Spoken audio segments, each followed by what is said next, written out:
ಈ ಒಂದು ಕನ್ನಡ ಸಿನಿಮಾ ರಂಗಕ್ಕೆ ಮೃತ್ಯು ದೇವತೆ ಚಿತ್ರದ ಮೂಲಕ ಒಬ್ಬ ನಿರ್ದೇಶಕನಾಗಿ ಒಬ್ಬ ಪ್ರೊಡ್ಯೂಸರ್ ಆಗಿ ಬಂದಂತಹ ಹೊಸದಾಗಿ ಎಂಟ್ರಿ ಆದಂತಹ ಮಾದೇವ್ ಅವರಿಗೆ ತಮ್ಮೆಲ್ಲರ ಪರವಾಗಿ ಶುಭ ಹಾರೈಸ್ತೇನೆ.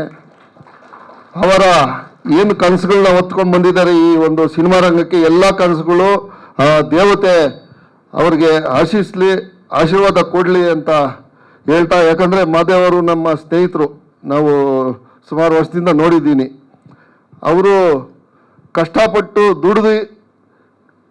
ದುಡ್ದಂಥ ದುಡ್ಡಲ್ಲಿ ಒಂದು ಒಳ್ಳೆ ಸಿನಿಮಾ ತೆಗಿಬೇಕು ಅಂತ ಮುಂದೆ ಬಂದರು. ಅದರಲ್ಲೂ ಏನು ಇವಾಗ ಈ ಕಾಲದ ಹೆಣ್ಣುಮಕ್ಕಳ ಬಗ್ಗೆ ಅವರ ಒಂದು ಸಿನಿಮಾ ತೆಗಿಬೇಕು ಅಂತ ಮುಂದೆ ಬಂದಿದ್ದಾರೆ.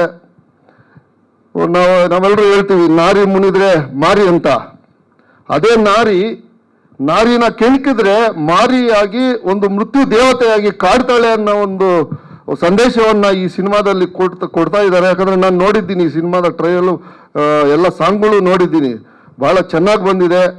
ಈ ಸಿನಿಮಾ 100 ದಿನ ಪೂರೈಸಿ ಒಳ್ಳೆಯ ಒಂದು ಹಿಟ್ ಸಿನಿಮಾ ಆಗಲಿ ಅಂತ ದೇವ್ರನ್ನ ಪ್ರಾರ್ಥಿಸುತ್ತಾ, ಈ ಚಿತ್ರತಂಡದ ಎಲ್ಲ ತಂಡದವ್ರಿಗೂ ಒಳ್ಳೆಯದಾಗಲಿ, ದೇವರು ಆಶೀರ್ವಾದ ಮಾಡಲಿ ಅಂತ ಹೇಳ್ತಾ ನನ್ನ ಮಾತು ಮುಗಿಸ್ತಾ ಇದ್ದೀನಿ.